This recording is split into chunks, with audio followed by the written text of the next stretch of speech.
We have an update on a shooting involving a D.C. police officer that we first told you about as breaking news at noon.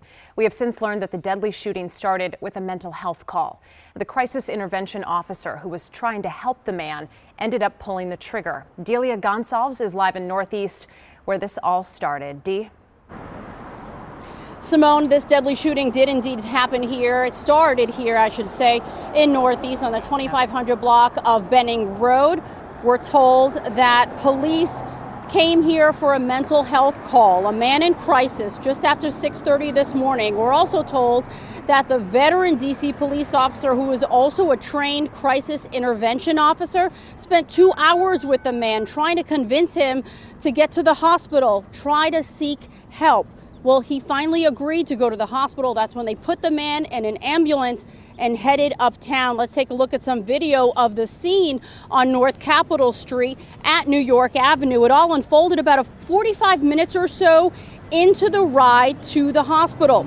Police say as the ambulance was approaching the North Capitol Street tunnel by New York Avenue, the man became agitated. We're told he attacked the woman firefighter paramedic that was next to him in the back and then lunged out the back door. At this point, that crisis intervention officer with MPD was in his cruiser following behind the ambulance. He called for backup and tried to get that man into custody. We're told the man assaulted a second officer who arrived at the scene.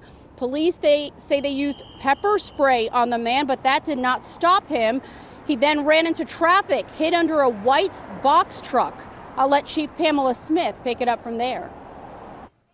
The individual then emerged from underneath the truck with a metallic object raised in his hand. The officer gave the individual multiple loud directions to drop the object. As officers continued to give directions to the subject to drop the object, while retreating, the individual continued to move towards them with the object.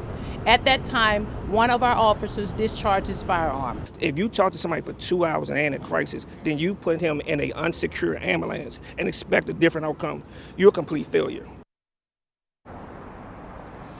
That was Jay Brown, a longtime community advocate who says this actually highlights the need for more crisis intervention training within MPD and the need for more mental health services, especially on this side of town. We'll hear more from him coming up at 5, including why a police officer was not in the ambulance during that ride to the hospital, that ride that ended deadly. We'll see you back here at 5 o'clock. We're live in Northeast. Delia Gonsalves, WUSA 9. Just all around a really terrible situation. Delia, thank you.